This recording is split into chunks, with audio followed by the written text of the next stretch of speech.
Attention mga Filipino senior citizens, ang NCSC chairman na si Dr. Mary Jean Loreche bumisita sa opisina ni Senator Risa Hontiveros para pag-usapan ang mga benepisyo kasama ang budget allocation ng NCSC. Pag-uusapan natin dito sa video. Hold up.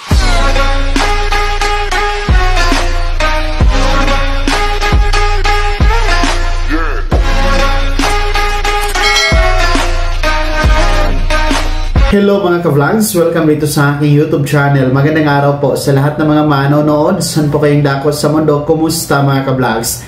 Eto makinig mga lola at lola dahil ang NCSC chairman na si Dr. Mary Jean Loreche bumisita kay Senator Risa Hontiveros para pag-usapan po ang mga benepisyo para sa inyo at ang budget allocation ng mga ito. Mamaya-maya pag-uusapan natin. Pero kung bago ka pala dito sa aking YouTube channel o di kaya hindi ka pa nakasubscribe, abay click mo na ang subscribe button na nasa baba. Huwag kalimutan na pindutin ang notification bell, ilagay sa all para updated ka sa lahat ng mga videos na i-upload ko. So ito na nga po, posted po sa Facebook page ng National Commission of Senior Citizens or NCSC mga lolo at lola.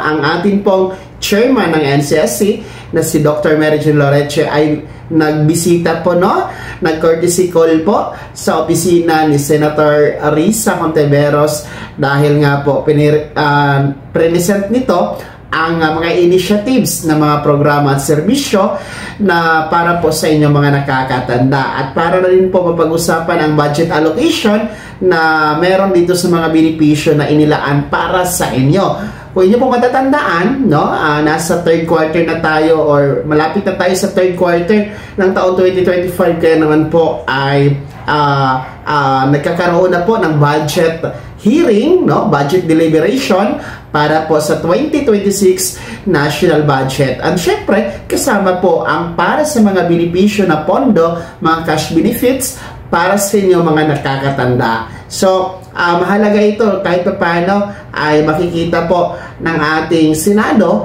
na kung ano po ang pangangailangan at ano po ang budget na dapat ilaan sa mga nakakatanda sa susunod na taon 2026. And kayo din po matatandaan, isa po si Senator Risa Hontiveros na nagsusulong, na nanawagan ng pagmamadali, pagsasabilis na maisabatas itong Universal Social Pension Bill na ngayon ay nakabinbin na po o nakabinbin pa sa Senado. So talagang isa ito si Senator Risa Hontiveros sa mga mambabatas natin na sumusuporta po sa lahat ng mga benepisyo at serbisyo na para po sa inyong mga nakakatanda. So, abangan po natin ang susunod na update hinggil dito nga po sa courtesy call o pagbisita ni NCSC Chairman Dr. Mary Jean Loreche kay Senator Hontiveros kung ano pa po ang mga karagdagang updates,